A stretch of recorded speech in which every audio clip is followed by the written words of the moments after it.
Les quiero José, decir, no estamos viendo lo que está compartiendo. ¿estoy compartiendo? No, no estoy compartiendo todavía. Ah, está, listo.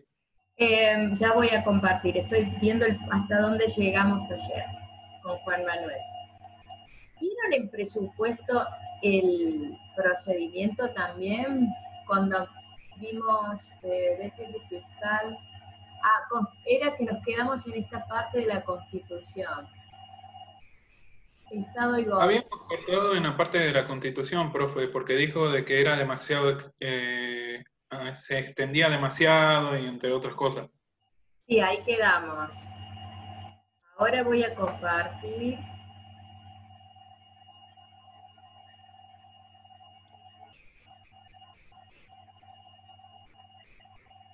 Ahora sí.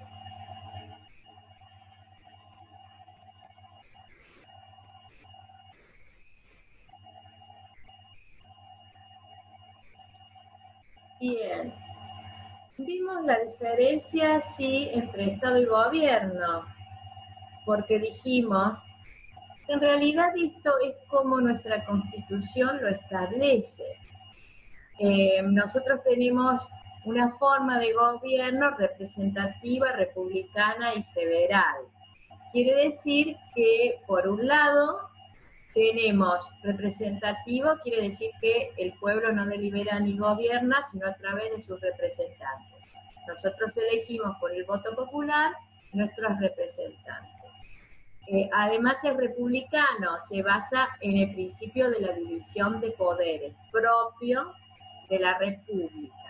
Dijimos que el Estado estaba constituido por un territorio, los habitantes y el poder. El principio republicano de la división del poder justamente surge este concepto de la república después de la Revolución Francesa. En ese momento la monarquía llegó a ser absoluta, es decir, el monarca tenía los tres poderes.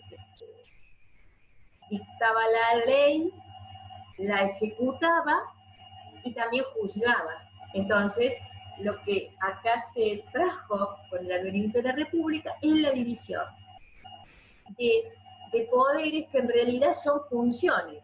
La función legislativa, la función ejecutiva y la función judicial o jurisdicción. Entonces nosotros tenemos un gobierno, como además somos federales, un gobierno nacional, un gobierno provincial y los gobiernos locales. ¿Por qué decimos esto? Porque además nuestra Constitución dice, además de la Constitución Nacional, tenemos constituciones provinciales, y nosotros decimos que las provincias son anteriores a la nación, porque en realidad la nación se forma cuando ya existían las provincias por un acuerdo de las provincias, a través del cual se le cede a la nación, por ejemplo, la representación en el exterior. Por ejemplo, facultades que nos interesan desde la economía, como la emisión de moneda. Por ejemplo, algunos servicios como las comunicaciones son nacionales, lo dice la Constitución. Y luego tenemos otras cuestiones que son netamente provinciales, como los recursos naturales son provinciales. Y también tenemos un sistema tributario que sigue estas particularidades, que ya lo vamos a ver, de manera que tenemos los tres órdenes. En el marco de esto, bueno, los órganos de control extrapoder. Porque, ¿por qué el tema del control? Porque la transparencia hace el principio republicano. El hecho de que los actos de gobierno deben ser publicados. Es decir, la sociedad tiene que saber qué es lo que se hace, en síntesis, con el dinero que ingresa, en dónde se invierte. Eso se trata.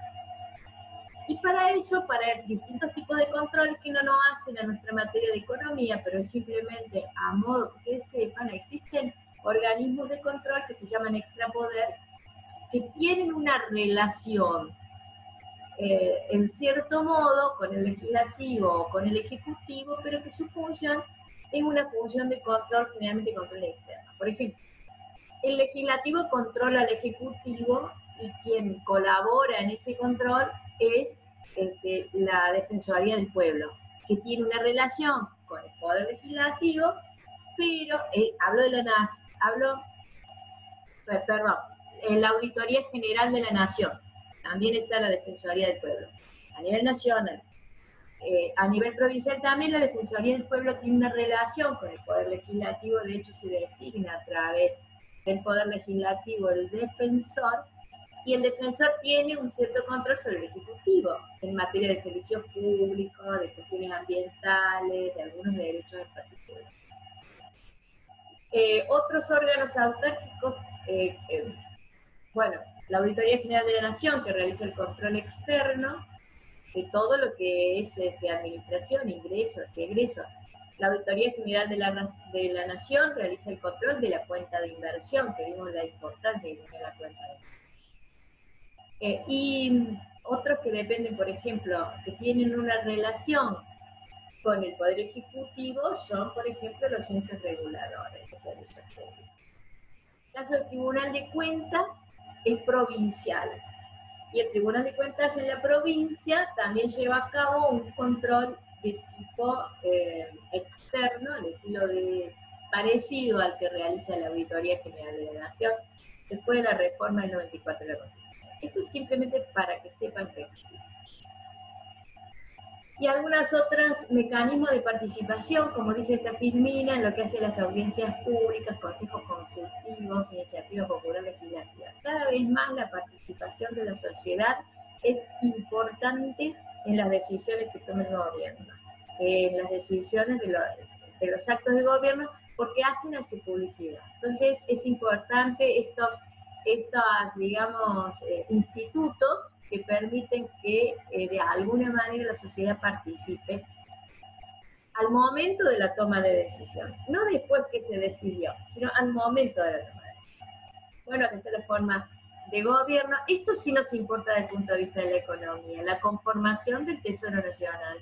El Tesoro Nacional es digamos, el dinero con el que cuenta, simplifiquémoslo, la nación.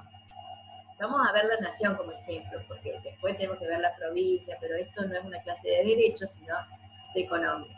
La conformación del Tesoro Nacional está conformado por derechos de importación y exportación, son impuestos al sector externo, aranceles y retenciones.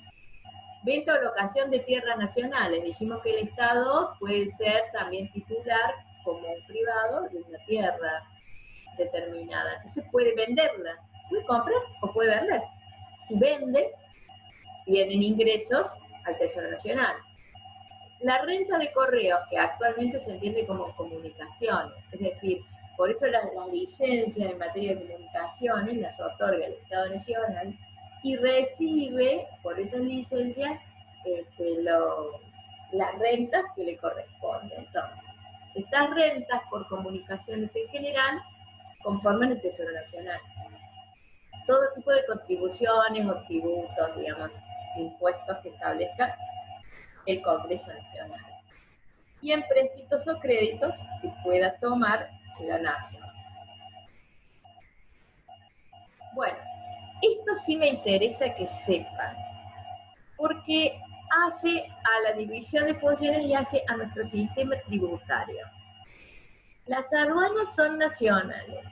Parte de la razón por la que se conforma la república de esta forma, recuerdan, si han estudiado historia de secundaria, historia nacional, van a recordar que hubo muchas luchas en el marco del armado de nuestra nación como tal. Y esas luchas referían al tema básicamente de las aduanas. ¿De quién dependían las aduanas? Entonces, la aduana, Puerto de Buenos Aires, por eso se conforma allí Ciudad de Buenos Aires, actual Cava, las aduanas son de la nación.